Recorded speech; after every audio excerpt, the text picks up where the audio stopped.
It's the Final Word Cricket podcast. Adam Collins, Jeff Lemon sat side by side in the Carring Bush in Collingwood, season 15, episode 15. It is the afternoon after the evening before or something like that. Our live show, sold out live show at the corner with Glenn Maxwell. We'll start there, Jeff. We've got a lot to get through today, but we may as well indulge in what was a night that I don't think it's possible I could ever forget. It's, as we kind of noted at the time, almost a reflection of 10 years hard work in a way, and the time we've known each other anyway, that we could end up being in a venue like that, doing something as special as that. It felt like a celebration. It felt like a hometown embrace. Yep. All these people who we knew, all these familiar faces who were in the audience, and not just showing up to be nice, but showing up because we can actually put on a bloody good show. Yep. By now, which is what happened last night. It was wild. It was chaotic. We tried a bunch of new and different and strange things, which worked to varying degrees. The buy-in was complete. Everybody was there for it, even to the point of at the interval for half an hour while we were waiting between segments, everybody was just gathered around the screens watching Glenn Maxwell's 201 not out from the World Cup as though it were happening live. They were, oh, check out that shot, and so on. His folks being there and glued to the screen like everybody else, and then everything else we did through the show. So there'll be some more of that in Sydney if you weren't able to get to the Melbourne show, and you can get to the Sydney show, do. But it feels so good when it works. I hate live performances before we do them, and I love the fact that we've done them after we've done them. Like I still get very anxious about whether it's all going to work, but afterwards, nothing feels better. Yeah, I also feel that anxiety, but in a slightly different way. I always think, like, have we prepared adequately? And last night we had, because even the small last-minute additions that we made, like the Maxwell innings being played in interval, for example, it all kind of worked. It doesn't always work like that well, but this did, and some other creative stuff that we'll take on the road. We won't spoil what we did last night for those who are going to head along in Sydney, but what a difference it makes to have someone running the show who's actually competent and knows what they're doing. So Tom Downey from Century, the work that he did to put the show on, and just the fact that it meant that we weren't running around at 5 to 7 going, oh shit, we need a box of pencils for or whatever the things are. There's always been something at the live shows that we've organised ourselves, all of which have been organised ourselves up until now. The relief of just being able to say, is there a way we can do this? And then it's taken off our hands. It's done. Beautiful. Yeah, Tom played in our Final Word 11 team up in Edinburgh and said to me during that, because that's his business working at comedy shows and so on, I think you and Jeff can do this in a slightly more advanced way. It's going to take this. And we're like, okay, we'll go on that journey with you. And he was sensational. So Tom will be looking after us again in Sydney. We had Cam Fink there, which was a real joy. Cam's been a huge part of our lives and our Final Word production more widely when we're in the same place, which is not all the time, but when he is there, everything we do is better. And so it proved last night, having him behind the scenes, shooting stuff and taking photos, and having the presence of mind to get a really big crowd shot at the end with us and Glenn. We never would have thought of that. And having a professional photographer, in addition to Cam there too, I've had a quick squiz at the photos, not comprehensively, but a quick scroll through them, and they look brilliant and reflect the beauty of that room in the corner. At the back there in the green room as well, the dressing room, all the bands that have sat in there. It was genuinely a thrill for us. Yeah, it was, I don't know, it felt like getting to play in the area where you're not normally allowed to go. Yeah. Like we were play acting it. Yeah. But it was real. We were on that stage where all of these acts have been that we've talked about before, and having Cam video it all. So there will be some level of release from that. So generally, we don't publish the live shows in their entirety because they're different. A live show's a different thing. Partly it's that if you're there, you're there, and that's part of the reward for being there, is that you get that experience. Partly it's that, there are things you might say off the cuff that work in a live environment because they're spontaneous, but if you sort of choose to edit those and publish those, then that's a more deliberate way of putting something out. It might just be an aside, you might be taking the piss out of someone or whatever it is in a fairly harmless way, but it's less harmless if you deliberately publish it than if it's something that happens in passing as a gag in the room that then disappears. So there's something nice about things being ephemeral. Not everything has to last forever, but there's also a practical consideration that things can be taken out of context if they're published. But if you're publishing them, you're deliberately putting them in a different context as well. Yeah, I agree with all that. I reckon there's a case for us putting out some of the Glenn interview, but not the whole thing, because that would breach not the agreement we had with him, but the sort of tacit acknowledgement that he could be safe and free in a room like that. And just on Glenn, like, what an amazing guest. There's a lot of stuff behind the scenes, but when he rocks up and he's ready to roll, and we know how good he can be as talent, to use that sort of industry term, and he just basically says exactly what he thinks at all times. He's funny, he's caring, he makes some serious points and then makes some irreverent points and does all the other things you expect from Maxi. So brilliant guest. He stayed for ages after, doing every selfie, signing every shirt. He'll continue doing that, by the way. He loves those Maxwell for Australia shirts. I love the fact that his brother and his mum were both wearing one. Indeed, his mum Joy, who we had on the show last week, was wearing one of the originals from 2019, and his brother Daniel had one from the release we put out a couple of weeks ago with League T. So we're there on the night. Fisher Classic's been there on the night as well, was so nice, and all that other background stuff. But it doesn't work unless Glenn shows up ready to play, and boy, he certainly did that. Yeah. So a huge thank you to him publicly, just in addition to what we said last night. It doesn't work if we don't have the community that we do have, and the number of people there wearing their Final Word 11 caps, having played, or wearing the 2019 batch shirts or whatever it was. People who've been there have been part of this for a long period of time. It's special to see that pan out over the years, and that it's still happening, and we're still able to bring people together. All right, we'll put a full stop on that. There was one other episode that went out between times, the story time, on Saturday with Brett Sundaration and Daniel Norcross. I've only heard snippets of it, I'm not going to lie. I haven't had the time to listen to nearly 2 hours of two dear friends speaking. I want to hear doing it. Four numbers. Doing four numbers. I know they spent half an hour talking about Mitchell Johnson before they started. They kind of did what always happens when Brett's a co-host and go off and discuss everything other than story time until roughly 30 minutes into the episode. But I will come back to that. It's just been so much going on ahead of the live show, but from what I have heard, it's worth listening to. So go back and hear that, and Maxi's parents last week as well, and the 99 eps that are still going out, the Andy Flower interview that went out on Friday. So we've been pretty busy around the live stuff. We've got a pretty busy show as well. We both take off for Perth tomorrow, the first test match between Australia's men and Pakistan beginning on Thursday the 14th of December. But in all the cricket that's happened, and this was a point made by James Ralston on Twitter to me during the week, a lot of it has been rain affected, both in the part of the world we are at the moment, Melbourne, but further afield as well. There was a BBL match abandoned in Adelaide on Saturday. The PM's 11 match at Manuka, the final day, was abandoned with water getting under the covers. The New Zealand women, Pakistan women had a game. Their third T20, we'll come to later, was resolved on Duckworth Lewis. On Sunday, the BBL match was controversially abandoned. We'll get to that in a sec. The West Indies men defeated England on Duckworth Lewis, and South Africa's men had a T20 against India, their first T20, abandoned for rain as well. So clearly all those countries shouldn't have cricket staged in them because it rained in all of them. Yeah. And just on the game that was cancelled, Jeff, the one down at Geelong, I felt sorry. Cancel culture. I felt sorry for the team down at Cardinia Park. We spent a week there last year during the World Cup. They've put in an enormous amount of work making that an international quality venue. This isn't a footy ground they chuck a drop into. Well, literally it is, but I mean, by that I mean in the summer that's what they do to the middle of the ground. But they've put so much work into making sure the facilities are suitable and it gets itself to that grading level. And they are now hosting Big Bash cricket every year. So I understand and appreciate that the umpires have a job to do in that situation. Should have they gone on? My sense from watching some of the highlights is the players were not too keen on even starting that game. And once there were divots taken out of the pitch, that always makes it a little bit of a lottery. But I don't think that's the fault of they didn't have their shit together down in Geelong. There'll be an investigation, but water getting under the surface and water playing a role with the pitch, that's a story as long as any story in the game that we follow. I obviously have a lot of fondness for Geelong and the place and the proudness of the people there who are very distinctly having their own identity and not being an offshoot of Melbourne, even though the suburban crawl is getting further and further down the Princes Highway. You're basically in the suburbs of Melbourne when you're in Lara these days. It's not old Sleepy Hollow anymore, No. And a huge number of people moved down there during the pandemic, the fast rail link and all the rest of it. But it is always a place that's looked at askance by Melbourne. There's a real snobbery towards Geelong, which I resent. I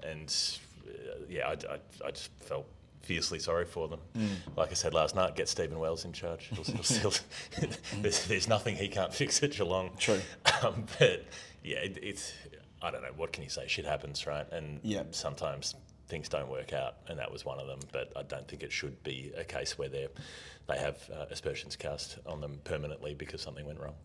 And the major challenge for the competition is that it comes at the end of an opening run where it's been quiet, and there have been 2 games washed out on the weekend. Well, that game we mentioned at Geelong, they had 6.5 overs in before. And look, there were balls that were going through the surface, and there's that ball to Josh. I think that was right to call it on off. the front foot, which goes through past the shoulder of the bat. It was right to be called off, but the game before... if you get that delivery under the chin, then massive you're strife. going to hospital. Yeah, you're in massive strife, and we've seen games like that be cancelled prematurely before. The game at Adelaide on Saturday afternoon was called off without a ball being bowled. The game at Brisbane to start, the Stars and the Heat won by a mile. They won by over 100 runs. And that included the Glenn Maxwell injury of the forearm, which I think he was saying last night is an injury that no one's ever picked up before. The specific injury in his forearm, the doctors had never seen that in cricket before, so very Maxwellian that. Right. He'll be back soon though. It's just a matter of going through the rehab process and all the things they do with forearm injuries.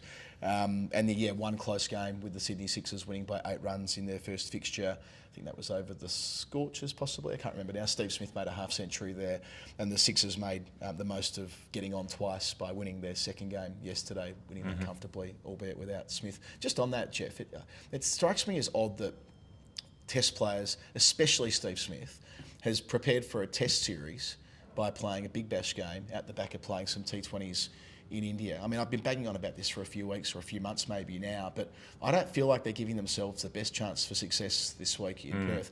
Smith might rock up and rattle off 100, and good luck to him if he does, but in terms of, best case or central case, if you don't play any red ball cricket before a Test series, the odds are somewhat stacked against you. And if you haven't played any since the end of July, which is when things wrapped up, everything's been 50 over cricket since then. But it's been some pretty torrid 50 over cricket at times. Smith was basically playing Test innings in a bunch of those one days through the World Cup. So I think to some degree the preparation idea is overrated to a point that if you're a player like him who's played for as long as he has, you know what you're doing more or less. You can hone a few little things in the nets in the space of a few days, but you know how to switch into that headspace and what you need to do differently as opposed to your whiteboard game, probably. So maybe there's just that confidence that he switches all the time, and this is just one more switch. Yeah, I think that's true. They're conditioned to moving from format to format multiple times through the year. I suppose it feels to me like the most...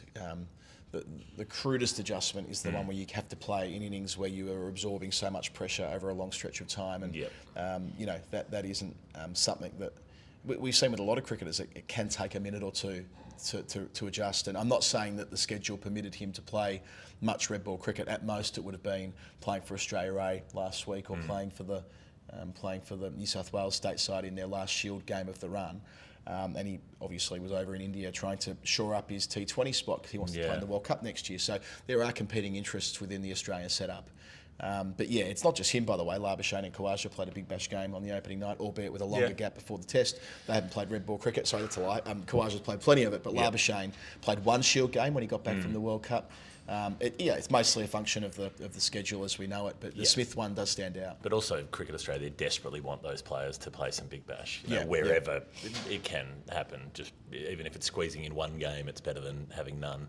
At the start of the season, you can have the big names there for that round. You can get a few highlight shots of them and splice them into the reels and whatever it is, and then tide things over until there might be a gap somewhere else where they can sneak in. Although they'll be struggling to do that. Seeing how late the Test season goes, I suppose there might be the very, very end of the BBL season. I'm just trying to remember when it's a the bit final shorter is. this year, isn't it? They're back shorter. to 10 group games, so I don't have it in my head when the finals are, but they might sneak in one or two at the very end. Maybe in between, when they've got some white ball cricket after the Pakistan Tests, they might be able to get back and play a few rounds. Jeff, moving away from domestic cricket and to the international stuff, some ICC stuff to get through early in the show. The segment that we've, we've been putting on the show more than we thought in recent times. ICC press release copy, another absolute doozy landed in our inboxes this week, and I thought we should feature it towards the top of the show. I think I've just refined the segment title now to just shit copy, because there's a lot of shit copy in the world, and all of it's funny to some degree, but the ICC are, well, they're better at it than most. The pinnacle of international T20 cricket just got a vibrant makeover with the unveiling of the new visual identity for the ICC T20 World Cup. This global cricket spectacle, renowned for its fast-paced action and electrifying moments, will now be represented by a dynamic brand identity that captures the essence of the game's relentless energy. Are they trying to say they've got a new logo? They've got a new logo. They've got a new logo, right, okay. Just to establish, so 3 or 4 sentences there, and what they're trying to say, they've got a new logo for the T20 World Cup. They have a new logo, but it's also a dynamic brand identity, because it's not just a logo, it's an identity. And there might be some colour scheme things that might pop up in the heads-up display on the TV broadcast, something like that. But here we go. Let's look at this logo. This is very exciting. You're not going to believe where they've gone with this. The logo, a creative fusion of bat, ball, and energy, symbolises the core elements of international T20 cricket. Yes, no shit. The core elements of cricket are a bat and a ball. They are the non-negotiable fundamentals. Like, if you're going to play a game, you can do without stumps, you can have a wall, you can do without fielders, you can have automatic wicketkeeper, but you've got to have a projectile and you've got to have a thing to hit it with. Yeah. They are the things. So they've really nailed that. Those and are how the do core elements. And the two things working in concert with energy? I'm interested in the... Here we go. Let me walk you through this. Okay, The please. T20 lettering dynamically transforms into a swinging, in inverted commas, bat. Now, I've seen this logo, and it is very much in the shape of a bat. You don't need inverted commas. That's just a word. That's just how words work. When the word, it's a sound and an image that represents a thing, a concept. That's how language works. You don't need to put scare quotes around it. A bat encapsulated within a dynamic, inverted commas, ball.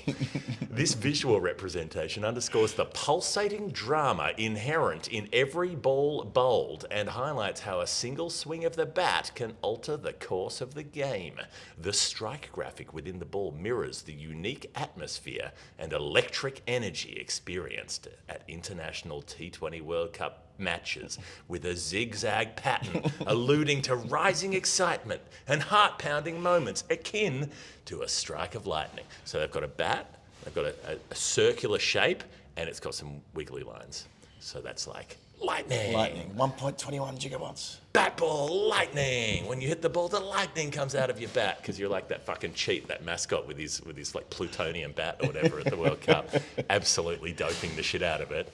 Shouldn't be allowed. Should be banned for life. That bloke. The zigzag pattern as well. I mean, just the term zigzag pattern. It feels like we've gone back to the 80s with the jargon being used there, Now, alluding to the rising excitement and heart-pounding moments. This is peak of the genre, I think. I mean, for all the stuff we've read out, all the stuff you've read out, I don't think it gets much better than this. Please continue. How unique can you get, though? This is the thing, because the strike graphic mirrors the unique atmosphere, and then adding an extra layer of uniqueness. An extra layer of uniqueness. That's uniqueness. How's that comes in gotten layers. through? Uniqueness is like How a has that got- tiramisu. Yeah, right. But how's that made No, it through? I don't know. I mean, you are An extra unique. layer of uniqueness. Yes. Does not make sense. Extra layer of uniqueness, another thing, another aspect that is unique. I don't know. The brand identity, not a logo. Don't say logo. The word logo is banned. No logo. Naomi Klein, Naomi Wolf. Still can't remember which one's which. Neither can they. The brand identity will incorporate textures and patterns inspired by the host country for each World Cup edition. This bespoke approach, this is bespoke, they're not fucking around here. This bespoke approach kicks off, it's cricket, but they're kicking it off, funny, with a distinctive pattern paying homage to both the palm trees of the West Indies and the stripes of the USA. Yes, of course, the Caribbean, the only place in the world with palm trees, and the USA, the only country in the world to use stripes. So there we go. That is a glorious word blender of absolute bullshit. They've got a new logo. It's got a bat through the middle of a circular object with some wiggly lines. With some wiggly lines. Yeah. Okay, we'll keep an eye out for that. Also on ICC stuff, which has more relevance than the new logo. Amazon have, we found this news out just after we hit stop last week, by the way, so it's old news, but we haven't had a chance to reflect on it. Amazon have taken over the Australian TV rights for ACC events for the next 4 years.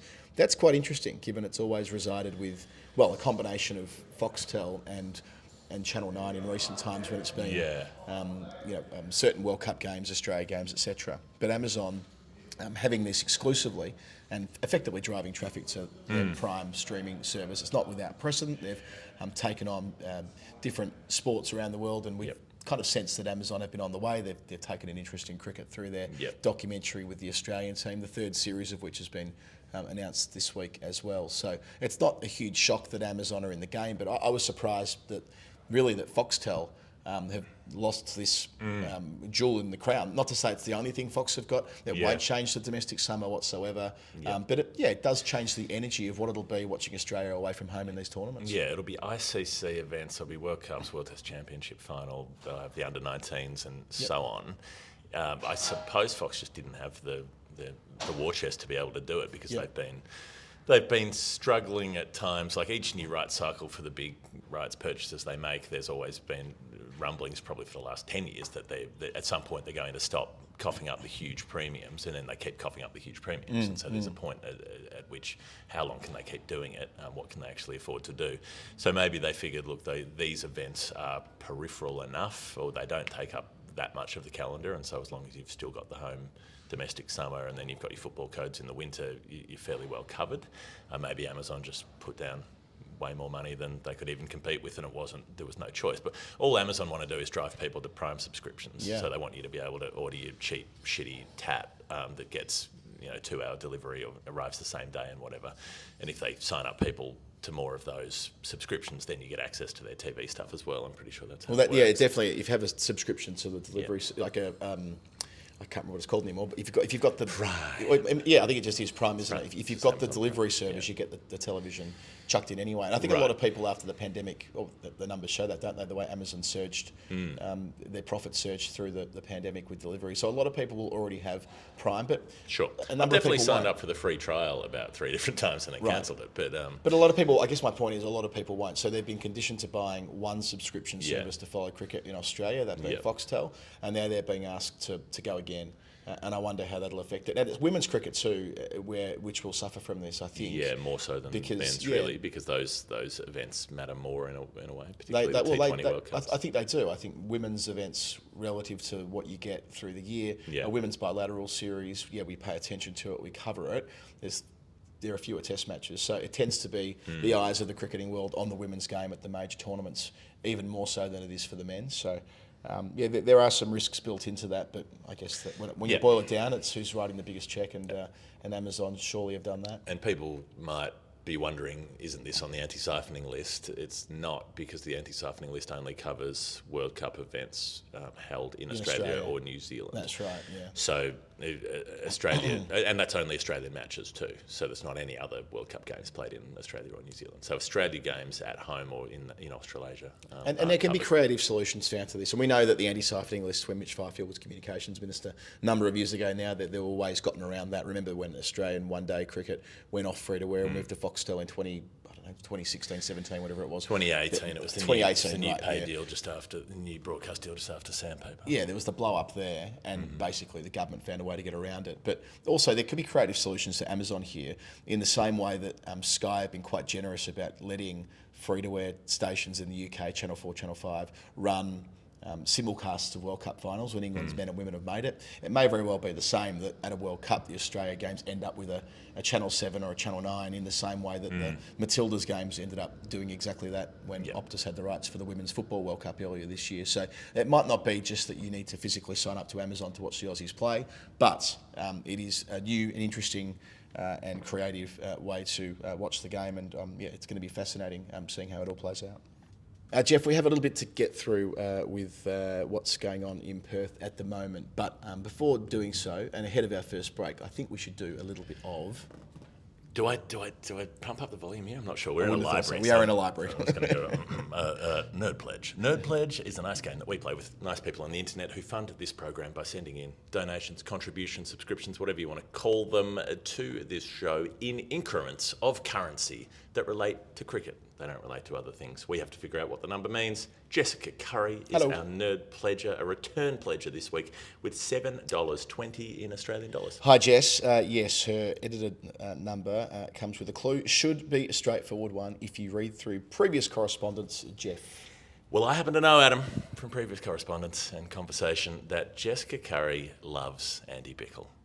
Just has a big soft spot in her heart for Andy Bickle, to the point that at one stage she messaged me saying, "Can you just reassure me that there are no secret nasty Andy Bickle stories because I don't want to know about them, but also now I'm worried about whether they exist. If they do, I've not heard them. I've heard only nice things about Andy Bickle, who he always had that big smiling sort of presence. He always seemed very cheerful. Andre Bichel, as we used to call him on White Line Wireless, and he does kind of have a French vibe, doesn't he? That sort of. Yeah, Andre Bichel. Bichel. I think Bichel. Mr. Tickel, for those who watch the thick of it. Monsieur Bichel. He's got that kind of broad nose and the slightly Gerard Depardieu kind of, the big chunky head with the blonde hair. And you can see him the rest wearing of it. a cravat or something like that and going into the boulangerie. Yeah. You can see Bichel doing that. Yeah, whistling as he wanders down the left bank of the Seine. Yeah. I reckon he looks like Dominique Pignon, who's the guy who, I don't know if you've ever seen Delicatessen. It's like the very weird sort of mid-90s French, very black film about some guys who run a deli and run out of meat sauces and start killing people to serve them their meat in the deli. Okay, I've seen like Water for Chocolate and that's about it. Okay. SBS Tuesday night. Sort of stuff. Yeah, it would have been like a Cinema Nova kind of thing you might have gone into. So Jean-Pierre Jeunet was the director. He did The City of Lost Children, which was quite famous, very weird sort of fantasy land kind of thing. And then he did the fourth movie in the Aliens franchise. He did Alien Resurrection. And he used Dominique Pignon in that as well. So he had Ron Perlman, who he liked to use in lots of things, the French-Canadian actor. And Dominique Pignon is kind of short and blocky, but he has a face a bit like Andre Bichel. Anyway, that's just a divergence because I was trying to work out who he reminds me of. But he's kind of French. He's kind of got the French vibe, Andy Bickle. Anyway, 720 can only mean one thing. Yeah. It can mean 7 for 20. Remember it well. Andy Bickle took at the World Cup. In 2003, the 2nd of March, the artist formerly known as Port Elizabeth was the venue. England win the toss and bat. I'd kind of forgotten about this until I was looking back over it today, that Marcus Trescothick and Nick Knight are absolutely flogging Australia until Bickle intervenes. They sure are. I mean, I remember this night clearly. Hawthorn were playing Collingwood in a pre-season game at the Docklands, so I was in. I bet you know what day of the week it was. It was a Sunday. And I was, and I went in. I parked my car at Yarraman Station, which is around the corner. You always know. It's like your drop the box of toothpicks thing. How many are there? 47. There's 3 left in the box. Never had a crash. So I went in to watch Hawthorn play. Parked the car at Yarraman.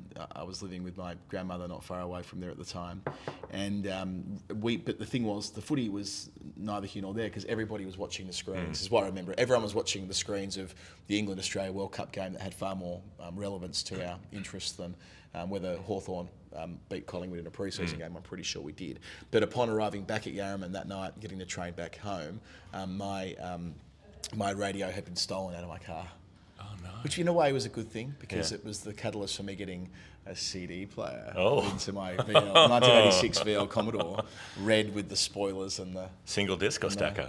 It was a single disc CD player, but I had the side skirting and the. Nice. And the little spoiler thing. It was a very bright red 1986 VL Commodore. And I would love to see one of those in the wild again now in 2023. But yes, I know. What was your most played disc? Probably like a NoFX. That would have been around 2003, listening to a lot of NoFX. Punkin' Drublick. Yeah, something. I mean, it would have been something like that. A lot of very fast music with very loud guitars. That had slightly political lyrics. Yeah. Something. I actually, 2003. I had reason to go back and our Discord channel to listen to some Living End recently. Right. Andrew Donison, who was involved in our live show last night, shall we say, and might be involved in our Sydney one as well. He was a massive Living End fan, and he went to the would have been the 25-year anniversary of the Living End self-titled album, and they released an album in 2003, which got a fairly good working out for me. So anyway, that night I know was relevant in those ways. NoFX were touring recently, were they, or soon, or something? They're playing like different albums. I'd love to see them do The Decline live one more time. That 18.5-minute punk song Oh, yeah, about yeah. the travails of I didn't the really United stick with States. it. Like I kind of moved. I was in that. I could have gone either way. I could have gone full on punk. Remember there was that night at Metro. There was that. I can't remember what it's called anymore. I was trending that goo. Spot on goo. I could have ended up there, but at the very same time, I was pulling hard on the indie string. Yep. And it didn't take long before I really ripped that thread all the way through, and that was my life. Britpop For a really long time. The subsequent chapters to Britpop kind of Yeah. carried you away. Your Maximo Park, Franz Ferdinand sort of era. A little got hold of you. bit before that. Yeah, 2001 was the Strokes. Is this it? And Meet Me in the Bathroom, that great book, which has been turned into a really fun documentary as well, documenting that 10 years in New York, which, post Britpop as well from a British perspective, and it was a fun time to be at university. So that's the time, that's the context in which you've got Glenn McGrath getting smacked by Trescothick twice on the cut shot in the opening over, which didn't tend to happen much. Brett Lee bowling no balls, Trescothick belts him for 6, hits him out of the ground. Not a big ground at PE, but it's one of those ones where it clips the roof and keeps going. Hooked over fine leg. Australia getting flogged. 66 in 9 overs for the opening pair, and then Andre Bichelle comes on to bowl the 10th. Only playing because Gillespie's picked up a niggle. After the India game, Gillespie, player of the match against India, 4 for fuck all, and then doesn't play against England or any other game. He picks up a niggle, gets Tendulkar the leg before, and it feels like it's going to be Gillespie's tournament, only to get sent home. So 4 dot balls to start for Bickle, and then he gets an edge from Nick Knight to third slip. Martin dives away, takes a catch. Next over, the 12th, outswinger, Michael Vaughan's edge behind, and then another one past Hussein's outside edge to hit his off stump. Nasser gone, 2 in the over. And then McGrath gets Trescothick for a quick 37 at slip. Paul Collingwood comes in, belt to 6 off Brad Hogg. Brad Hogg's first ball of the match, actually. And then he plays a cut shot at Bickle, caught behind for 10. So they take Bickle off after he's bowled 6 overs. He's got 4 for 12 off his first 6. Then Flintoff and Stewart at 104 through the middle. Bickle doesn't come back until the 41st over, so he bowls like the 20th, and then they let this big partnership flourish and don't try him again. Interesting. So I've always kind of wondered, when not having looked at the card for 20 years, how did Australia find themselves in such trouble in the chase? That's why, because the Bickle 7 for 20, you look at that prima facie, England are all at 100 and something, and instead they get to 200 and something, don't they? They get to 204 for 8, because Bickle comes back in the 41st, bowls 1 wicketless quiet over. And then the next over, Flintoff heaves across the line, big top edge to Gilchrist for 45. The next over, Alex Stewart misses one angled in at middle stump and knocks his middle stump out for 46. And then the last over of the day, Giles chips one to mid-off, so 7 for 20 for Bickle. But they don't bowl England out. They're 204 for 8 as they scrape through to that. And then, well, it's still the second best World Cup bowling figures ever. It would have been the best ever, except 5 days earlier, Glenn McGrath played Namibia and took 7 for 15. But Bickle is still the second on that list. Shami didn't get past them in terms of runs conceded when he picked up that 7 for recently.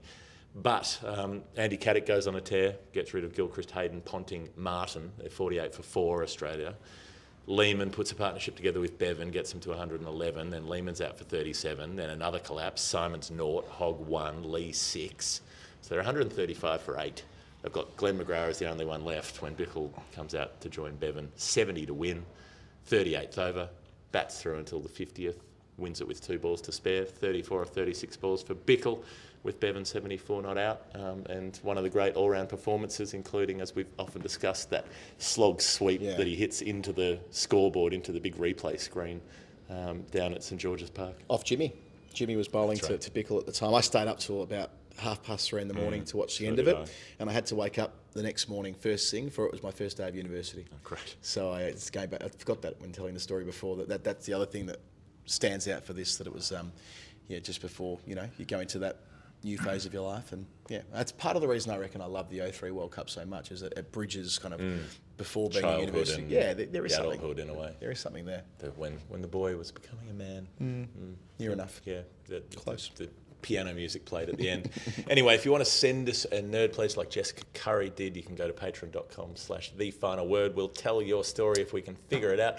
Okay, what have we got to talk about? We've got a bunch of things to talk about. We've got Australia about to play a test match. We do. In Perth there. We're going to do a preview show at the WACA tomorrow, so we'll do. We're not going to do the full, here's the ins and outs. We'll save that for the preview daily. There are going to be dailies the whole way through the series, and indeed the whole way through the summer. So in generality, though, going to WA to where they've just changed their administrator, well, not yet. Chris Matthews will see it through till the end of the summer. But after 12 very bloody successful years, when you think about the representation that they have in the men's team, the sort of trophies they've been racking up under her leadership in both men's and women's cricket. The move from the WACA to the casino, which she oversaw, you can debate the merit of it, but that transition has taken place while she's been the chief executive.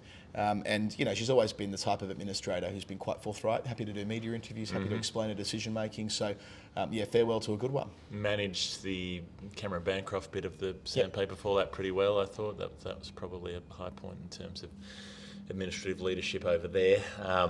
So that is wrapping up, and that's the end of an era. Odd, this thing that we mentioned at the show last night, that they felt they needed to get Justin Langer to come down to endorse the opening of the summer. Otherwise, an Ashes retaining World Cup winning, World Test Championship winning team wouldn't have been enough of a draw to get people down there. Nobody went last year, so I don't know. Look, maybe they're right. Maybe that is what's required to get West Australians exercised about a Test match. I do think the world has moved on from 12 months ago. I did a talkback show 12 months ago where a lot of the feedback around, before the Perth Test was around, will the Perth crowd come? Will they show support to Pat Cummins and his bunch of woke cucks? And they didn't, not really. But might they, now that they're world champions and world Test champions and all the rest of it? I suspect they probably will, at least in equal numbers to what. To those who rocked up last year, remembering that Perth never sells big for Test cricket. Sure. I mean, at the WACA it was different. There was capacity constraints there, but by day two, in years that weren't Ashes years, you were down to sort of 10,000, and day three you were down to somewhere under 10. Remember the end of that New Zealand game in 2015 when Mitchell Johnson retired, and nobody was there on the last day. Nobody bothered showing up. And look, that's not just a Perth. It's not just a Perth thing. No. When you're outside of school holidays, anywhere in Australia is going to struggle to get crowds on work days that aren't days 1 and 2. But that was the same summer that I hand counted the crowd in Brisbane on day 5. That's right. We got about 850. Yeah, Pakistan isn't a massive draw. Let's not pretend that it is. But still, there is a point to be made here about whether the WACA could have continued to have been a test venue for the smaller test matches like this. When they opened up the casino stadium, we were told that the WACA would still host test matches that weren't India and England. Now that's changed because they've knocked over the Prindiville stand, rest in peace. Yeah, but I think that was always a lie. I'm sure. I don't think it was true either. I'm just saying never there was going to be the case. That was a the dog's gone to live on a farm upstate kind of thing. It's running around. There's a lot of room to run around. It's playing with the sheep and jumping over turnstiles and having a nice old time. Yeah, okay, yeah. The WACA's just gone upstate to a farm. They did that to get things over the hump and have the move happen. But the contract at the new stadium, as far as I understand, was always that they were going to get all the tests. Yeah, I remember I interviewed Michael McKenna, who was the boss of the stadium. He might still well be, and he said something similar. That first test we did there a few years ago. Now the culture war stuff has been ticking over yet more. Through the week. I don't propose going through the Mitchell Johnson stuff again. We did that pretty much as it was happening before the Barat interview went up. The interesting thing for me there was that, broadly speaking, my thesis was correct. That he acknowledged freely that the genesis of the column that he wrote the Sunday before last was anger and animosity towards both Warner and Bailey for the robust feedback that he got from Warner when there was that tete-a-tete he had with Warner's wife last year, Candice, and with Bailey after the column that he wrote about load management and not Spencer Johnson, the wild thing, Lance Morris, being no good, and George Bailey as chief selector gave Mitch some thoughts about that, and that was what prompted him to get stuck in last week, at least in part. So but again, that fueled another media cycle, and we said last week it was manna from heaven for our colleagues who are writing copy every day, who need stuff at this time of year, and then Warner comes out and plays it perfectly. I've never seen Dave, in all the time we've covered his career, play such an absurdly straight bat. He didn't even answer. It was like he was answering question time poses from the opposition, and he wanted to get down from the dispatch box as quickly as possible. He had no interest in fueling the fire, and he did a pretty good job of extinguishing it as well. Yeah, that was interesting. That's how it panned out. And I suppose the Mitch perspective is. the tempering that I was trying to do last week is that I don't think he's angry. He was being portrayed as like he's furious, he's sitting there and steaming, and I think he just doesn't care. I think he just thinks, oh, well, it's a bit of fun. You lob some bombs and you see what happens, and people get mad, and he's not fussed by it. So he's not really bothered by the response. He goes, oh, well, everybody's mad. Happy days. I feel good. I'm going about my life. Why not? He just doesn't see the reason to not question things and not stir things up. Well, he'll be there this week as a commentator. That's been confirmed through the week. So there was some ambiguity around that. He wasn't in the original press release for Triple M, if I understand this correctly. That's right. He's not doing ABC anymore because he's got to tie up with a betting company. So there's this extra layer to this, that he's going to be in Perth with Triple M, and of course, there will be a lot of other people in commentary boxes, and we know the media centre there at Perth isn't massive, and he's going to be running into people that have had their say, and from the cheap seats, and by that I mean 2 commentary boxes down, peering through the window. It's going to be a lot of fun. Yeah, and I think if Warner makes 100 in Perth, I think Mitch Johnson will say well played and congratulate him. I don't think it's to the kind of level of nastiness that people are trying to portray it as. Jeff, you spent more time watching the Australia A game than I did last week. Of course, I'm familiar with the box scores and I'm familiar with how the game ended, but you've been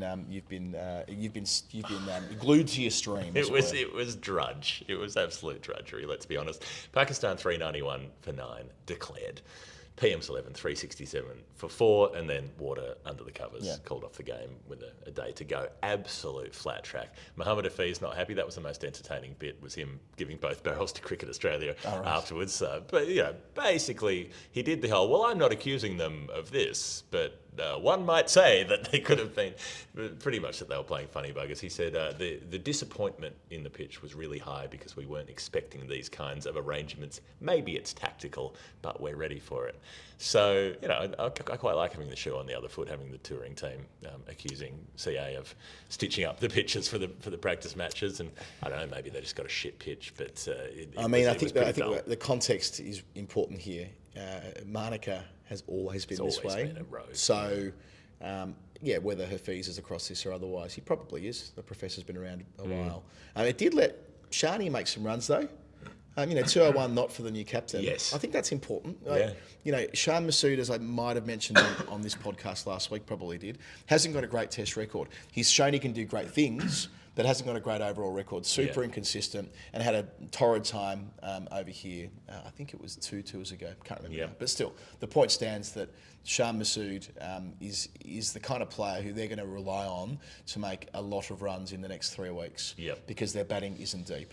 So, 201 not out is going to help provide him with the confidence that he can do this in Australia. Right? And that he can go to some of the flattish test pitches and find ways through, although he'll be facing much faster, much nastier bowling. Well, that's kind of my point though, right? It's the muscle memory of making the runs on flat tracks, totally. Even if it is against the big 3 and so on. You've got to be in it to win it. Jordan Buckingham not bowling at Mitchell Stark pace, but took 5 for 80. 5 for the Palace. The Palace, as the Anastasia Palaszczuk. Yeah. Steaming off the Palaszczuk Express, steaming off into the sunset. Jimmy Pearson keeping up to the stumps at times. Yeah. Not necessarily the optics you want, but it didn't matter. He still bowled with some skill and got some success. Hot Toddy got pumped. Happens. It's going to happen sometimes. 1 for 110 from 29 He's a bloody good overs. cricketer, but as an off spinner, it is your lot in life when bowling in the first innings on roads to go around. That's how we did. Yep. And I think more importantly than anything, Abrar Ahmed, the leg spinner, pulled up with a bad knee, so he's definitely out of the first test. But I think between the lines, out of the second and third, because they brought Sajid Khan in, the finger spinner, as cover. And frankly, we watched a lot of Sajid Khan bowling on flat tracks in Pakistan last year. Nude head, nude deliveries, nude figures, nude most things except for the things that you wish to be, I suppose. Great moustache. Didn't do much with the ball. It's a twirly thing with the moustache, doesn't he? You love to, so You've been partial to guilty of that sometimes as well, a bit of comical moustache work. But Sajid Khan, I'm just going to be blunt here, wasn't very good. And I can see him being absolutely chewed up on Australian surfaces. We know what visiting finger spinners have gone through over the years. Where off spinners come to die. I'm just going to say there have been some better off spinners than Sajid Khan come to Australia and not do very well. He's not going to do what Graham Swan did in 2010-11. Yeah, I hope he does. I hope he does well. He seems a vibrant and interesting cricketer. But He's the cover, at least for the first test. Asad Shafiq formally retired this week, by the way, while we're on Pakistan. One of your my faves, favourites. one of your spreadsheet boys. Loved Asad Shafiq. Who else are your spreadsheet boys? I've got the whole. I was doing the Steve Smith ratio of matches per 100 for a while when he was sneaking up behind Bradman, but he's drifted significantly, so I've lost enthusiasm for that. Steve Smith, the Steve Smith's Men, the Comeback Summer, the Spreadsheet Boys, the Spreadsheet third book Boys. in a trilogy of Jeff Lemon. License to excel. Yes, well, Asad Shafiq I loved keeping tabs on because I really wanted him to catch Steve Waugh for runs at number 6. So he finished with 3,011 runs at 6, which meant he was only 154 runs behind Steve Waugh, who had the record. It didn't get picked enough because they stopped picking him in 2019. He made them at a better clip than Steve Waugh did. But Ben Stokes has gone past them both in the meantime. When I wasn't watching, he's now the most prolific number 6, 3,590 as we speak. Asad Shafiq hadn't played for Pakistan for 4 years, so it's one of those slightly Pakistan retirements. But he's only 37. He could have played the last few years. He could come out of retirement. Could come out of retirement. He's a I bloody good basically player. come out of retirement at 38. Don't play international cricket. Yep. But you can do it. You can do it. You can Come do back. it. Bring it back. Come back. Get him to play for an Please associate don't go. team. Don't you go. Get him, move him to the Don't USA. go That's where away. Please USA, don't go. pick up Asad Shafiq, Don't go. get test status, I'm bat him begging at you to 6, stay. and get him Please past don't Ben go. Stokes. Women's cricket. We haven't talked about the women's game yet today. Not Should also just properly. mention briefly that, sorry. Matthew Renshaw made 100. Oh, yeah. He won the bat off. He won the bat off. He won the bat off. But I don't think anyone's putting too much store on these runs. But Bancroft 53, Harris 49, Green 46, Nathan McSweeney 40, and Renshaw made 100. They all did what they needed to do with the bat to go away from this. I remember there was an Australian 11 game down in Hobart, as they did annually, probably 1996, where Stuart Law was captain. Hayden and Elliott make monster hundreds. Pretty sure it was against the West Indies. And poor old Stuart Law walked in at number 3 and made a Golden Globe. What you don't want to be in a game on a road like that is the guy with a single-digit score next to your name. Yeah. And they all just did enough to go away and leave the nation's capital feeling like they've done their bit for the public record. They're in the Hansard. Slaw lived up to his name. It's a bit of wet mayonnaisey cabbage that no one wanted, abandoned at the side of the plate, uneaten, uninterested. My feelings around Stuart Law recovered when he was coaching Middlesex, and I found him quite a good person to deal with. But I also know that that he didn't last the test of time at Middlesex either. Anyway, I just meant he was unwanted as a player Yeah. in the same way that Slaw often is. You know, people eat the other sides. They eat the barbecue ribs, and then they eat the collard greens, and they eat the mashed potato and the mac and cheese, and then often there's just the Slaw that's left. Who's left in the Australian women's team? Dreadful segue. Elisa Healy is going to be captaining, not Talia McGrath. I'd convinced myself that Talia McGrath at age 28 was going to be the What's the captain weight? The instead fact of that- Elisa Healy at age 33. Back-to-back The fact they waited. Women's Big Bash League tournament wins for the Yeah. Strikers. Yeah. We talked last week about how crucial her performance was in the final with the ball. She's been brilliant since returning to the side on a full-time Yeah. basis a few years ago. I'm not at all criticising Healy here, by the way. I just thought, okay, this is the generation change bit. Best team in the world. They've got a T20 World Cup next year in Bangladesh. Yeah. Okay, but there's always a tournament around the corner. There's always a major event that's coming up. You don't make the decision to go with the continuity candidate on that basis alone if you're a side as strong as Australia. So I guess it's gone to Healy on merit. Straight up on merit. But it was the fact that they didn't announce it immediately. Yeah. I thought if it was Healy, you say it's Healy. And Healy said on television as soon as Lanning retired that she wanted the job. It's Yeah. not as though she was being coy about it and saying, Sure. if I'm asked, then maybe I'll do it. She was effectively the incumbent on the basis that Lanning's barely played, did the job in England this year. But I'm still, for all of that, I'm still a little bit surprised. If the right person were to ask me the question, I would consider my answer. Would I run for the parliamentary leadership? A lot of people are asking me that question. A lot of my colleagues have been asking me that question. But I'm not willing to say that at this stage. I'm going to take soundings over the weekend. Thanks for asking. I will just say that if that I will follow the will of my colleagues and the will of the party room. If it's the will of the party for me to lead it, it'd be the great honour of my professional life. Until I get sacked in 9 months' time by another knifing. I think this is boring. I think giving it full time to Healy is boring. She's been around forever. She's a good player. Let her be a good player. Let her keep doing her thing. But at some point, you've got to let the next generation have a go. This is boomers owning all the houses energy from Healy for me. She's the post-war generation who managed to buy some nice 3 beds for $4,200 back in the day, and now she's sitting on 6 properties in North Fitzroy. Franking credits. Yeah, exactly. And meanwhile, poor old Ash Gardner and Talia McGrath are, having to rent a place for $1,800 a week each. All they want to do is get on the property ladder. They just want to get on the ladder. All they want to do, they're not being picky. They're not saying they want a 4-bedroom terrace in North Fitzroy. No. They're happy to go into the old Zone 3 if it takes that. And don't blame it on avocado. Like, the price of a fucking avocado has no bearing on this. You could not eat avocado for 1,000 years and you still wouldn't earn enough to displace Healy from the top of the Boomer property captaincy ladder. Bernard Salt is the king of the boomers. Those columns. My dad said that to me once. He goes, I really like Bernard Salt. I'm like, no shit, you're a fucking boomer. Of course you do. Bernard Salt, Bernard pepper on the Bernard avocado with a Bernard poached egg. Delicious. $24. But you can't buy a house. If you're lucky, I got a couple of corn fritters down the road here today. Admittedly, I'm in Collingwood. $28 Australian dollars for a corn fritter. I mean, 28 Australian. I mean, I'm not being. I got accused of being a boomer last week when Tilo said this when I criticised the surcharge on the credit card. Credit card surcharge thing, and I had a bit of a frolic, a bit of a gallop on Twitter about I feel like we solved parking, and by I mean public parking. Sure. You drive through the gates, you take out, or you park on the road. You get a ticket. And when you have finished parking, you pay for the amount of time you've been in that slot. End of story. Now, every fucking place you go, new app, data being hoarded from you, just to park for an hour somewhere. And then you get liberated. And then restaurants. 14 and then you go into a restaurant, you want to, no menus, scan the QR code. Oh, cool, I just went into a restaurant with people I like so that we can spend 15 minutes not talking to each other and looking at our phones. And then you've got to put your phone number in and put your email address in and all the rest of it. Just bring me a fucking bowl of noodles. That's all I came here for. I'll tap my card at the end. We're going full boomer now on. Anyway. We are all in the process of boomerisation. That's all I'm saying is that the next generation would have been more interesting. I think that it's a dull, regressive move, but.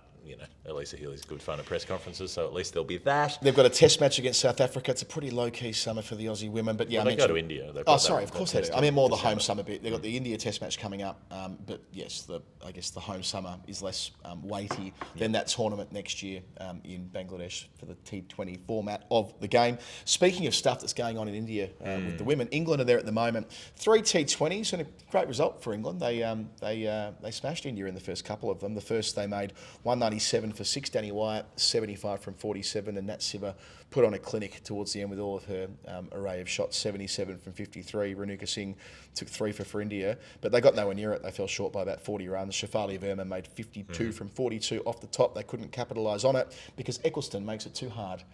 She just squeezes you, doesn't she? 3 for 15 from her 4. Sarah Glenn, 1 for 25 from her complement with her leg breaks. The second T20 was a complete mismatch. India rock and rolled for 80. Bowled out in the 17th over. Charlie Dean, my favourite, play her every game. Play her every game. She's the best off-spinner in England. Play her every game. Bowled the first over, got Verma out second ball, picked up with leg before, picked up Mandana leg before in her second over. The game is set up from there. Bell takes a couple, Eccleston a couple, Glenn a couple. It's a clinic and they chase it down in 12 overs. Capsey top scoring. And then, India won the consolation game, the third game of that series, where England were bowled out for 126. The captain Knight made 52. Seka Ashik, who we spoke a little bit about during the Women's Premier League, how she led the wickets in that tournament, getting a chance with her left arm spin now for India, took 3 for 22. And Shreyanka Patil, 3 for 19 with her offies, another player who hasn't really been on the international radar, 21 years of age and taking her chance in the third one-dayer. India chase it comfortably with Mandana making 48 and Jemima Rodriguez, my apologies, making 29 after making a 30 in a losing effort earlier in the series. 2-1 England. 2-1 England, and the test match coming up, and in devastating news for slamming Sam Kekovic, Lamb is out. Back injury. It seems quite serious. I don't know what's going on here, but she's getting a surgical consult upon getting home, a spinal surgical consult. So whatever's happened there, anyway, it's sad because she's a player who's deserved her spot in the test side. Maya Bouchier's been called up as cover. They've also called up Kirsty Gordon, who we've not seen since the 2019 test match at Taunton. Not played a single game for England with her left arm spin. She's the housemate of Catherine Bryce. We had Catherine Bryce on the show for the Scotland special back in August. And we were talking about whether Gordon would move back to Scotland. Exactly. That's what I put to Bryce. I said, look, is there a chance that and I thought that may be in the offing, but she's back in the Test squad, having played really well against India A in that series that preceded it. So whether she makes the final 11, I'm not sure, but yes, they've got plenty of spin options to pick from there, including Eccleston, Glen, etc. And that Test starts on the 14th. Yes, and the contracts are out. Danny Gibson gets a contract. Maya Bouchier gets a contract. They're first timers, and then the pace battery of the future, Lauren Filer, who, well, this thrilled all of us in that Test match, in the Ashes match at Trent Bridge, and Mahi Kagawa as well. So they've got these, they've got these like incrementally, what do they call them, like development contracts, along with Bess Heath. But it's a sign for the future when Catherine Simmer-Brunt's retired and the only other player to come off the contract list is Freya Davies. Feel sorry for Freya. Like, she was seen as a bit of a successor to Anya Shrubsole. She's had a few opportunities, not really seized them, but she signed with the Vipers during the week, so Charlotte Edwards, good shopping there. Dropping off the England list was Davies, and straight away Lottie got in and signed her. And I think the idea for Freya now, she'll do some other things in addition to her cricket. And she's a qualified lawyer, Freya Davies. She's a smart cookie, great person. So whether she plays for England or not in the future, again, she's made it to that level, and that's commendable. And they've got Izzy Wong with a contract as well in that sort of pace battery. So, yeah, I mean, this England team in 4 or 5 years' time could be pretty spicy if they can all get it right. All right, Jeff, we're going to take our last break on the show, and when we return, we've still got quite a bit of cricket to get through. Funny that. Final word, Adam Collins, Jeff Lemon. Let's go to the land of the long white cloud, New Zealand, where we mentioned last week Pakistan's women won their first T20 international. Guess what? They beat the home side in straight sets. Get in. Straight sets. Pakistan in the second T20 made 137 for 6. Maniba Ali, 35 from 28, presumably batting in her glasses, which she always does. And then, New Zealand were restricted to 127 for 7, so they lost by 10 runs. Bates, Devine and Kerr all missed out. Hannah Rowe smacked 33 towards the end, but it was all too late. Devine's had some knee trouble, missed the third T20. Mealy Kerr was brought in to lead the side for the first time, which I was pleased to see. Only 23, but feels like she's been around forever. And they won that third rubber, having lost the first two. Pakistan 137 for 5, and New Zealand only had 101 to chase on Duckworth Lewis after the rain. And they got there thanks to Susie Bates, back to the top of the list. 51 not out, the ever reliable. And Mealy Kerr, as captain, made 35. And Jeff, you've been following the one-day today. Well, they're playing one as we record, and Susie Bates just made another one-day 100. That's Go number on. 13 for her. Yes. So she's 2 behind Lanning. Could get there. Could get there. I mean, she's played a lot more games than Lanning in order to get up to that sort of mark. But they made 365 for 4, 108 for Bates, and a few other big half centuries going on there. But Pakistan, they're only 2 down, but they're 155 after 32 overs, so they're probably not going to get there. But they're batting well. They've got Sidra Amin on 80 not out. So the improvement in Pakistan's, the solidity of their batting on this tour has been particularly impressive, because that's not what we associate with them. Yeah, I mean, I'm big on them making a semi-final at some point. I know we said this about 8 years ago around the T20 tournament in India. They weren't far away. Then they had a big dip for a few years. But they've got 3 rungs of central contracts in Pakistan. It's not like, they're paying 10 players. They're paying like 40 players. And they've got the Pakistan Super League. I know that's not as big as it might have otherwise been, but it's there now. Yep. Because, of course, they're not permitted to play in the Women's Premier League. So, green shoots. Sticking with the New Zealand theme, Lou Vincent, I didn't expect to be talking about him on the podcast this week. He's had his life ban relaxed by what's effectively by the ECB, the CDC, who issued his life ban, 11 life bans actually, not just one but 11 of them, for 18 breaches that were picked up when he was a county player in 2008. One for every secret herb and spice that he stole from the Colonel. Yeah, I mean the CDC, issued the ban. Yeah. And I think it's important to understand what a life ban means. It's not just a playing thing. You can't coach, you can't even watch an organised game of cricket. So he's been banned from watching his children play and growing up in the game, right? Yep. At the same time, he took full responsibility for his actions. He gave testimony against Chris Cairns, and that was what Brendan McCullum, back in his MCC Cowdrey lecture in 2016, said should be used as mitigation for at least relaxing it. And McCullum's now on the right side of that. Lou Vincent said in his comments when this came down, "It was a terrible mistake many years ago that I'll deeply regret for the rest of my life, and I remain very sorry for the harm I caused. Being able to return to the cricket environment means the world to me, and I feel very fortunate to again have that opportunity." So it feels like the sensible end to me, that he can, they've relaxed it. He can coach domestic cricket and he can watch cricket again. Like he's not going to be, he's 45 years old. It's not about playing. It's not about coaching the New Zealand national team. It's about being able to potentially coach his kids. Yeah. It's low-level stuff, and he has been remorseful from the moment that this all went down in 2014. I feel like this is the right endpoint. Which does sit in contrast with the Selman Butt kind of stuff, where he's spent the years since his ban saying that he was hard done by and stitched up, and it was all fake, and he didn't do anything wrong anyway, and what was the problem, and that kind of stuff. Yeah. So I think there is a difference in, you can be received differently depending how you approach things, I suppose. Yeah, I mean, that's the whole idea of showing contrition, isn't it? That if you accept responsibility for what you've done, and we recorded a pretty long episode last year about this topic, not match fixing, but the idea of showing contrition in a public way, and Vincent has done that over time. Last bit of New Zealand here, they squared their World Test Championship series against Bangladesh. Again, just after we recorded last week, there was the Mushfiqur handled ball. Obstructing the field. Do you know why they handled the ball and made it? I don't know. It feels like they were fixing a problem that didn't exist. They were just rationalising things. Yeah. Like you sort things out. You put things in different tubs. You've got sort of different bits of cutlery in several drawers, and you're like, no, I'm going to get them all in the one drawer. So it was just a little spring clean of the laws there. They didn't need an extra category of dismissal because technically you're still obstructing the field if you're stopping the ball hitting your stumps or whatever. It just looked a bit daft when there was no fielders around. It was a ridiculous thing, because Mushfiqur tried to do it before lunch. The same thing. Ball deflected down way outside the off stump, like 8th stump line, and missed it when trying to glove it. And he did exactly the same thing. And Cole Jamieson's like, that's out. How's that? Imagine if they're running Snicko to see if he got a nick of the glove on when he's trying to pat the ball away from outside. Good use of technology. Stump. Great use of technology. But it did have an effect in a low-scoring game. He top scored with 35. They're all out 172. Doesn't get out there. Again, it could be a very different test match, because it ends up being a bit of a low-scoring thriller. So Bangladesh 172 all out. Sartnut and Phillips, a great trip over there, Phillips, 3 wickets each. New Zealand are bowled out for 180 in just 37 overs. So an 8-run first innings lead. Phillips, 87 from 72, 4 sixes, batting at number 7. At one stage, they're 46 for 5 when he walks out. Got some support from the lower order. So we're going into the halfway mark of the game.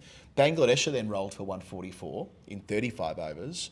There's a half century for Zakir Hassan, but a huge collapse that was brought on by Ajaz Patel, 6 for 57, the man who took 10 for at the Work Reston Play a couple of years ago. Glad to see him back. Copped some tap at Lords a couple of years ago, fell down the pecking order, but back in business here. Sartner down the other end takes 3 for, so 2 3-fers for him. Left them 139, and New Zealand was stuffed. They lost Conway, Williamson and Nichols early. Then it got no better when Latham, Blundell and Mitchell dropped off as well. 69 for 6, and you're thinking Bangladesh with 70 odd runs to play with should win it from there. But Hedi and Tajul were kept at bay by Phillips, who again, after his 87 in the first innings and his 3 wickets, 40. It feels like New Zealand's most important player these days. In Asia he is. Yeah. In Asia he is. 40 not out from 48, and Sartner after 6 wickets makes 35 not out from 39. So they really attacked it at the end to split the series 1-1, and that's a sturdy victory by 4 wickets for New Zealand, who've registered their first win in this World Test Championship cycle. I thought it was worth just having a quick look at that. And we're a few games in. Pakistan and India in first and second spot at this stage, then Bangladesh, New Zealand, Australia, West Indies and so on. We'll know a little bit more about that table at the end of the Australian summer. And then, as many people observed last week, England, not content with losing to the teams at the World Cup, lost the series to the team that didn't make the World Cup, West Indies. That finished 2-1 in favour of the hosts. England did win the second game. They won a low chase, 202 that Windies made there, and Will Jacks made 73, no central contract. But odd. That made runs there, and Harry Brook 43 not out, Butler 58 not out, and then they stuffed it in the third one, made 206 for 9. Duckett made 71, but West Indies got 191 set for them on Duckworth Lewis and did it in 32 overs, relatively comfortably, really, 4 wickets in hand. I like the names here. Top scoring for the Windies in their win, and that's their first white ball series winning, or first white ball series win against England in the Windies for like 25 years. Right. So it's got historical relevance. Kesey Carty made 50, and Romario Shepherd, who we talked about before on the show, made 41 not out. So they've done well there. Now, let's be honest, Jeff. Neither of us have actually seen a ball in this series. But a member of the Final Word team has. Cam Ponsonby. He's been in Antigua and he's corresponding with us today from Barbados. Here is Cam's thoughts at about 10 p.m. This evening when walking the streets of Barbados. I'll back announce that. Lovely update there from Cam, who is being very honest with us about what this cricket is and what it isn't, and about the needs of freelancers to keep working as hard as they can. I'm pleased. And that panel that he was hosting with a couple of former Windies greats, I hope he got a couple of $50 bills for that. Help him pay for his beer money, and falling in love as well in Antigua. I know a little bit more about that story than he reported there. It's nice. I'm glad he's enjoying being a tourist, Cam. He's kind of doing what we were doing 12 years ago, although we weren't working in cricket 12 years ago. Yeah. I like that we've got representation in the Caribbean. Yeah, floating around the world doing strange and disparate and interesting things. Sad story during the week, Joe Solomon's gone. There's this strange thing when you're thinking about some of the older players in the game. He was 93, passed away. He lived in New York, and I had this thought that, well, we'll be in New York next year. I had this thought that, well, maybe we can go and speak to Joe Solomon. And there's the accompanying thought, which is, how much longer will he be around? Yeah. And will he be in his 90s? Would he be in a state to have a conversation? Things that you just don't know when you're not in touch with a person. And so obviously there's a gamble to it that you think, well, I can wait, and if he's still there, he's still there. He won't still be there. He's obviously most famous for the run out at the end of the Tide Test, and there's a wonderful interview with him from a few years ago. I think it's a Guardian piece, perhaps. Bryden Coverdale in the Cricket Monthly. It was a gem of a piece. I read it at the time. Yeah. And when he was talking about what he did at Brisbane in 1960, the most famous photo in cricket history, I reckon. The shot of the Windies celebrating as that throw comes in from round the corner. It wasn't the only run out that he executed in that final flurry. He picked up one on the previous over as well, 2 direct hits, and Bryden got him to kind of recreate the scene of how he did it, his mindset and so on. But reflecting on when he was growing up in Guyana, throwing rocks at mangoes to perfect his throwing technique, and it paid off big time in a test match that, well, gosh, how long ago is it now? 64 years or something like that. And people are still talking about it. And it remains the cover photograph on the score books used in club cricket here in Melbourne, which I thought's a nice touch. Right. So it's always remained the photo that they use, and it's never been bettered. And Joe Solomon has a really important moment in Test history there, as he did at Melbourne a couple of Test matches later in the series when his cap fell off and fell on the stumps, and he was given out, hit wicket. Not many players have that happen to them. No, a legacy. And go well on your travels, Joe. England have named their test squad for India in the last couple of hours, Jeff. Now, how's this? We haven't seen one of these in a while. There's a fair dinkum bolter in this squad. Shoaib Bashir, who I must admit, and I cover the county championship pretty closely, to me, he's a name in a scorecard. Not much more than that. I've never really seen him bowl, but he's been picked as a 20-year-old to go over and be part of the 16-man test squad, to be effectively the backup spinner. Questions about whether that should have been Dawson, given Dawson's had a phenomenal season for Hampshire, but the line given in the press conference was that Dawson's not. His interests aren't served best by sitting around being on the bench and not playing. I think the subtext there is he's better off playing in one of the T20 tournaments on at the same time. He didn't want to go if he wasn't playing. If he wasn't playing, and if that's the case, then fair enough too. Yeah. But Shoaib Bashir, 10 first-class games for an average of like 50 with the ball, but he did take a 6 for against Afghanistan A in that England Lions group that went to the UAE after the season finished a couple of months ago. So along with Hartley and Atkinson, there'll be the 3 uncapped Test players, well, uncapped at Test level, who are there, of course. Tom Hartley from Lancashire and Gus Atkinson from Surrey have played limited overs cricket for England this year. Rayan Ahmed and Jack Leach are the other 2 frontline spinners.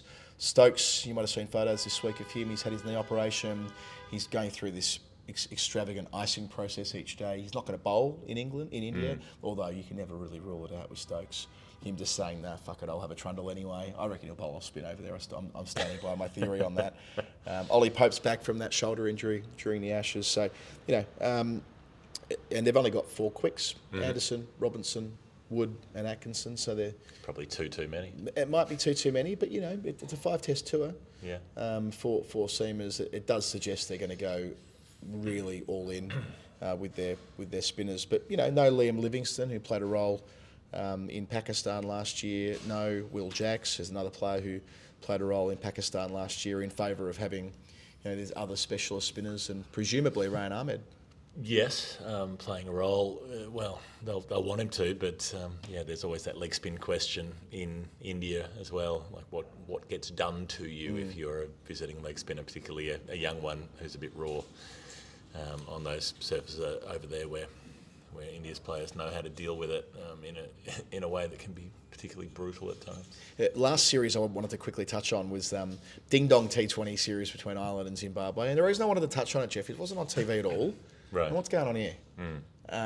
International cricket, we talk about paywalls and we talk about, this was just a series that happened and didn't, tree falling in a wood stuff. Yeah. In Harare. I mean, but it was a really good series. Zimbabwe won the first game by 1 wicket from the final ball, chasing 148. Sikandar Raza, final word's own, as always. 65 not out from 42 to make it so. Probably the player I feel sorriest for in all of cricket, Sikandar Raza, works his arse off, does everything he possibly can, and that team just keeps falling away from underneath him. And so it was in the last 2 T20s here. Ireland won the second one, chasing 166 with our boys Tector and Kampfer making the majority of the runs. Then Ireland won the series with a 6-wicket win in the decider, chasing 141 in the 19th. Again, it was Tector, 54 not out, and George Dockrell, 49 not out. Good work from those lads. But Zimbabwe teetering at the moment. They're not making the World Cup, losing a T20 series at home to Ireland. They've got 3 one-dayers against them coming up after that. Glad the games are happening. My sense is that for all of the hope that we had for Zimbabwe when we made the show about them 12 months ago, or a bit more than that now, maybe 18 months ago, that they are deteriorating again, and I don't really know why. I'd like to find out. Well, like we said, when it happened, if they can't make a 20-team ICC tournament, then where's the hope? Yeah, I mean, they're a full member in name only right now, aren't they? And they're still getting the funding though, aren't they? Yeah. As a full member, they once a quarter they're getting millions of dollars. Yeah, they're getting the bigger share than than probably all of the associates put together. Yeah, quite right. Last bit for today, just wanted to say thanks to the Lord's Taverners, who kindly had a final word table at their Christmas lunch on sometime last week, whatever it was. Matthew Jones was the table captain. Table captain, they put a line right through a table captain. No tip. Tom Cooper, Pat McKeon, Abs, Alan Edgar, Debashish Biswas, Mel Shawley, Caroline Swan, they all were down there in London having a bite to eat. And I just wanted to use this as a prompt to say the Tav's been great friends of ours. Please do sign up to run this marathon and half marathon with us in Edinburgh. Or just to support some people who are doing it. Or support people who are doing it. There's going to be a fundraising link that now I'm finished with the live show, I'll get around to creating, and I'll be able to start popping that in the show notes for those who can't participate. But we're still recruiting, and we're recruiting enthusiastically. Let this be your prompt. Run with us next year. Run with us, or donate to those who run. I think that's it. Yep. End of the show. End of the show. We have to go to Perth. We've got a live show yesterday. Do this today. Go to Perth tomorrow. Yep. Can't stop, won't stop. Do a test the day after. Commentator test on Thursday. Yeah, no worries. Still for a drink on Tuesday. We've been making cricket bar Wednesday. Thursday, Friday, Saturday. Pod on Sunday. Put that on the song list. Put that on the final word playlist. Craig David, Charlie Davis. What's the difference? All right, let's call it here. This has been the final word. The final word, nothing else. The weekly show, season 15, episode 15, maybe something like that. Who knows? Put a fork in it. Put a fork in it. It's over. We'll see you next time. Peace. All right. and it's always somewhere between 1 hour 13 and 1 hour 17. Our weekly, every single week, our weekly show ends up in the same